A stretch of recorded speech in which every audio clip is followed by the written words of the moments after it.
Cumprimento a todos com a paz do Senhor e neste vídeo eu vou falar sobre a natureza preventiva da oração e da vigilância. E eu vou tomar por base o capítulo 24 de Mateus e o versículo 20. É apenas um versículo, que vai me servir de guia para aquilo que eu quero dizer para vocês. Está escrito assim, Mateus capítulo 24 e versículo 20. E orai para que a vossa fuga não aconteça no inverno, nem no sábado. Essa palavra, Jesus está dizendo, que Jesus está falando aqui, pertence ao o sermão profético, aquele que fala das coisas do fim do mundo. Nesse sermão profético, Jesus começa a falar coisas que vão acontecer logo depois da partida dele, desde aqueles dias até o final dos tempos. É por isso que o versículo seguinte a essa palavra, ele já não pertence àquele tempo que Jesus estava se referindo, quando ele disse para os judeus para orar, para que a fuga deles não acontecesse nem no sábado e nem no inverno. Então, mas aquilo era para aquele tempo. Mas o versículo seguinte que diz assim, porque haverá tão grande aflição, como nunca houve desde o princípio do mundo até agora, nem tampouco há de haver. E se aqueles dias não fossem abreviados, abreviados quer dizer encurtados, se aqueles dias não fossem poucos dias, nenhuma carne se salvaria, mas por causa dos escolhidos serão abreviados aqueles dias. Este é o versículo 21 e 22 que Jesus continua falando quando está falando sobre ele, da destruição de Jerusalém que aconteceu no ano 70 depois de Cristo. Muito bem, qual é a natureza preventiva da oração e da vigilância? As pessoas têm o costume de, primeiro, não conhecem a Bíblia. Isso daí é uma coisa que a gente pode dizer com absoluta certeza, que a maioria dos crentes não conhecem a Bíblia, não lê a Bíblia, não entendem nada, e quando eles pegam um versículo, eles fazem de um versículo a Bíblia inteira. Quando a palavra de Deus diz uma coisa, não está desfazendo da outra coisa. Por exemplo, a Bíblia fala para a gente orar pela paz de Jerusalém.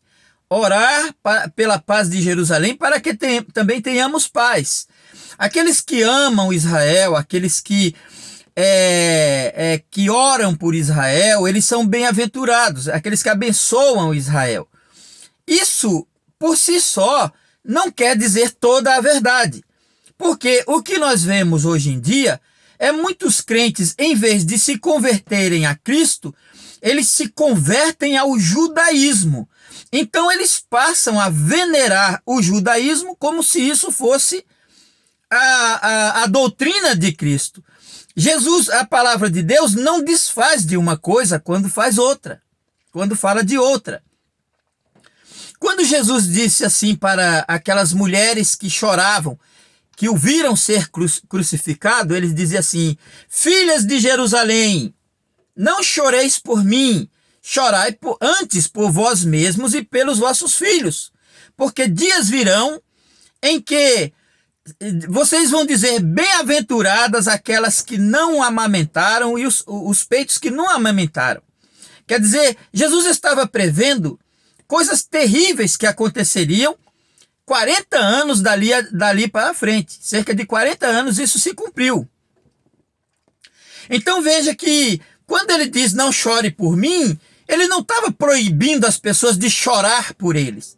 Afinal de contas, era impossível impedir que aquela multidão que estava vendo aquele espetáculo dantesco da crucificação de Cristo, era impossível impedir que eles se comovessem com aquilo. com aquilo. E todas as pessoas que viram aquela cena voltavam batendo nos peitos e chorando. Então, Jesus não estava querendo impedir aquilo. Isso se tratava apenas de uma força de expressão, né? Quer dizer, não chore por mim, chore por você. Ou melhor, você está chorando por mim, mas eu digo o seguinte: seria melhor que você começasse a pensar em você mesmo. Então, uma coisa não desfaz da outra, né? Se a Bíblia diz assim, orai por Jerusalém, não quer dizer, e depois diz orai por vocês mesmos, não quer dizer que você tem que deixar uma coisa e fazer outra. E as pessoas têm essa mania de torcer a verdade por ignorância ou por pura rebeldia, né? Por pura maneira de... por serem rebeldes mesmo. Porque eu digo uma coisa para você. A oração, ela tem por objetivo principal evitar as coisas. A oração, ela é feita de forma preventiva. Jesus disse assim, olha, vocês não podem evitar que estas coisas aconteçam. Essas coisas vão acontecer porque elas têm que acontecer. Mas vocês orem a Deus para que isso não venha a ser num sábado nem no inverno, porque vocês não vão ter chance de escapar.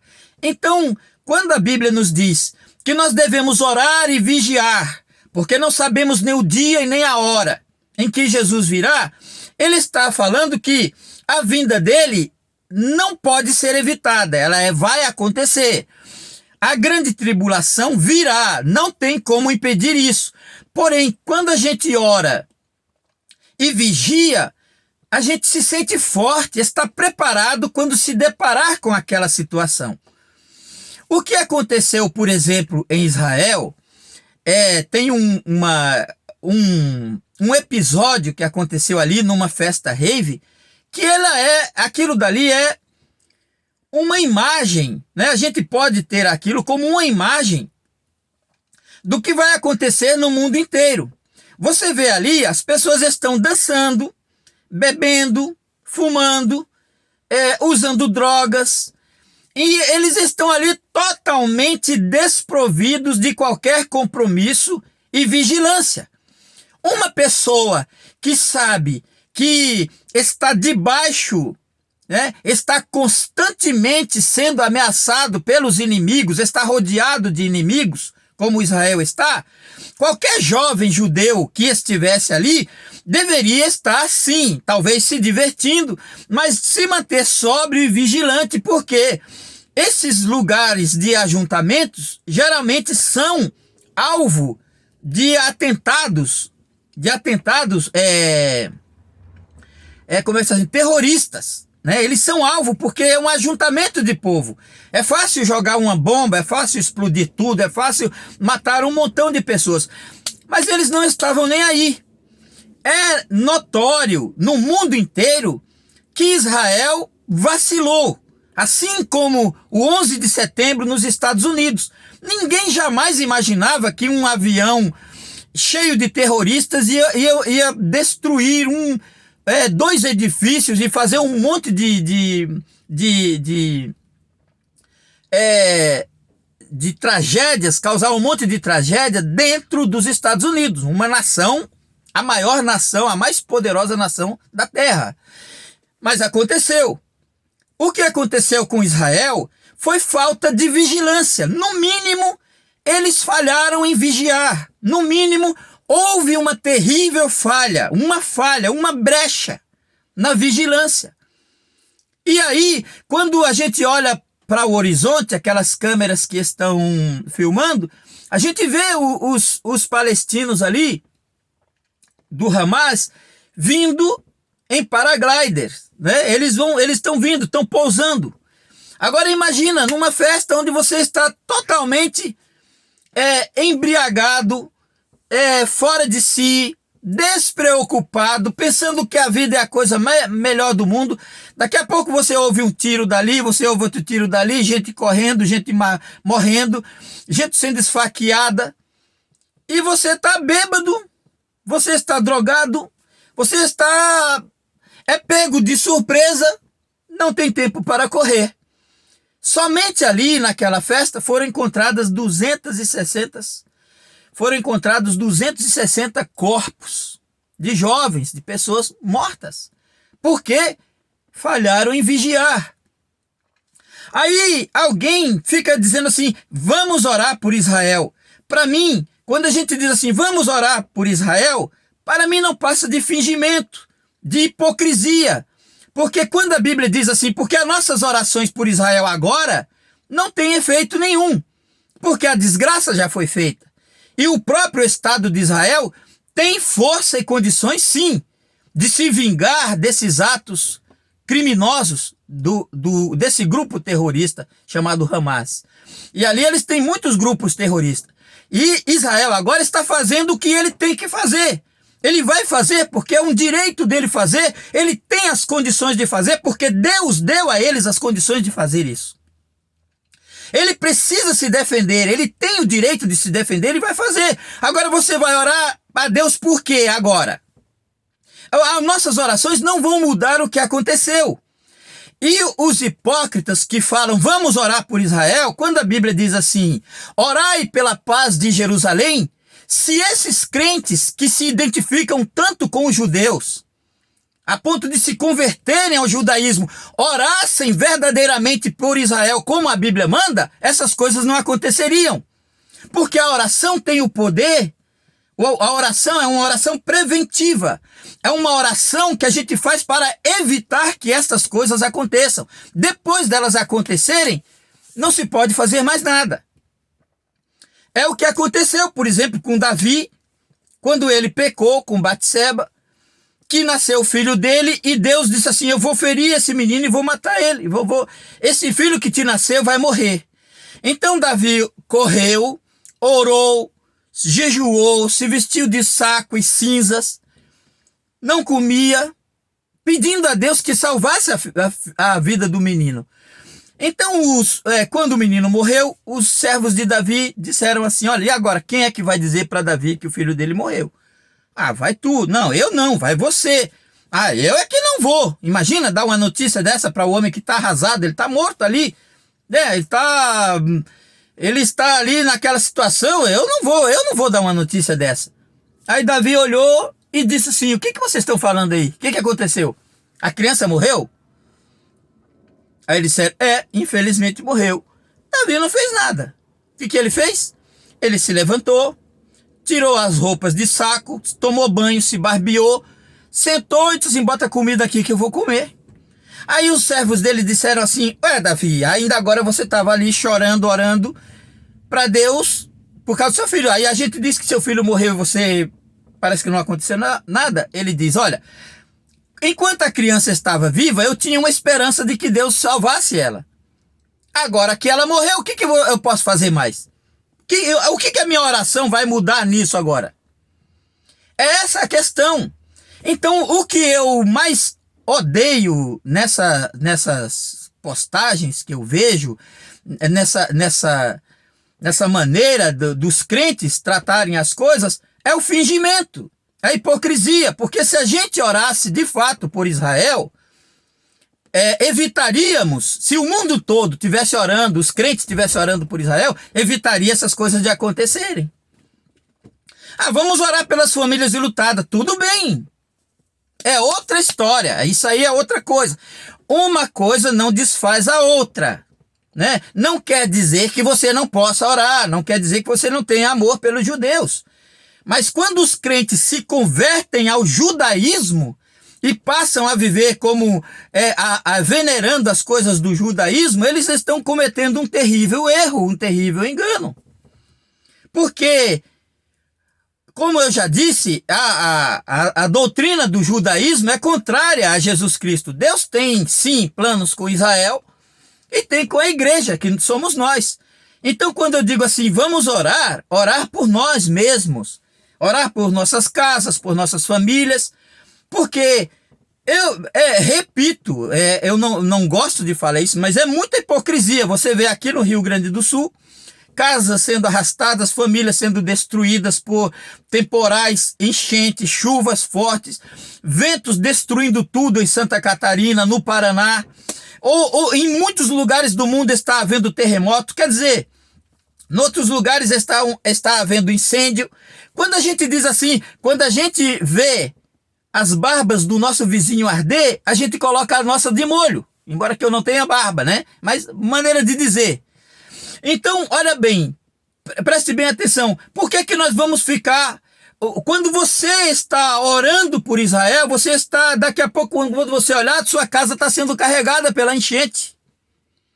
Não quer dizer que você não deva orar por ele, mas que deixe de lado a hipocrisia e assuma que você também está correndo riscos. Que no mundo inteiro, onde não existe guerra, existe terremoto. Onde não existe terremoto, existe incêndio. Onde não existe incêndio, existem enchentes. Onde não existem enchentes, existem vulcões. E a terra está cambaleando como um bêbado, como um ébrio. Inclusive, a terra, ela cambaleia mesmo como um ébrio. Porque ela tem uma inclinação, acho que de uns 15 graus, e ela não gira assim. Ela gira meio que atravessada, de maneira que se a gente ficasse olhando, ela ia cambaleando, ela vai fazendo assim, ó, em volta da terra, ela cambaleia. Então Deus, quando olha do céu e vê assim, diz assim, eis que a terra cambaleia como um ébrio. E diz também, a terra vomitará os seus moradores.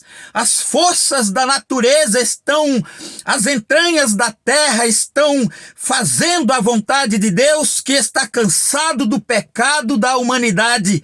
Que Deus está irado pelo desprezo que as pessoas dão a ele. Porque se eu e você, como seres humanos, nós estamos sujeitos a fracassar na fé, a perdermos a fé, a perdermos a nossa confiança, a perdermos a nossa salvação, a transformar o nosso amor a Deus em ódio, em raiva e começar a discutir com Deus. Mas eu digo para você que discutir com Deus, ficar com raiva de Deus, pode ser menos pior do que desprezá-lo, porque quando você fica com raiva, questiona os princípios de Deus, você declara que ele existe, que ele é verdadeiro, embora você não concorde com ele, não concorde com a maneira dele agir, com a maneira dele dominar o mundo, com a maneira dele governar a terra. Mas quando você o ignora, virando as costas para ele, vivendo a vida como se ele não existisse, isso prova, meus irmãos, que é uma coisa muito pior. E a Bíblia diz, eu honro os que me honram, mas os que me desprezam serão envilecidos, se tornarão vis e desprezíveis também. É assim que muitas pessoas são, vis e desprezíveis. Não é à toa, meus irmãos, que uma criança, quando nasce, uma criança quer a atenção. No mundo as pessoas querem fama, as pessoas querem estar sempre em evidência, porque a coisa pior que existe é ser desprezado. É o desprezo, é você dar o desprezo. Você quer castigar uma pessoa, você quer se vingar de uma pessoa, despreze ela, faça de conta que ela não existe, não pergunte por ela, não fale no nome dela, esqueça que essa pessoa existe. Isso é o pior castigo que você pode dar aos seus inimigos, aqueles que não querem conviver com você. Essa é a melhor maneira. E quando Deus faz com que os profetas passem por situações, como foi o caso de Oséias, Deus queria que Oséias sentisse na própria pele o que é ser traído, o que é ser abandonado, o que é viver com uma pessoa infiel, uma pessoa indigna do amor que ele teve por ela. Assim Deus nos faz sentir. Sentir na própria pele o que é ser desprezado, o que é ser preterido, ser trocado por outras coisas. Então, meus amigos, meus irmãos, não se façam de desentendidos. A Bíblia, quando manda fazer uma coisa, não despreza a outra. Então, se nós vamos orar e vamos vigiar, estamos prevendo. Não podemos evitar as coisas, a grande tribulação que há de vir. Mas podemos evitar ser pegos de surpresa e não resistir diante daquilo que essa tribulação está trazendo. Por isso, repito, a natureza da oração e da vigilância é preventiva, é para evitar que coisas piores nos aconteçam. Que Deus nos abençoe e nos guarde, em nome de Jesus Cristo. próxima vez falarei de um outro assunto a respeito da vinda de Jesus Cristo. Amém. Que Deus te abençoe nesse dia de hoje.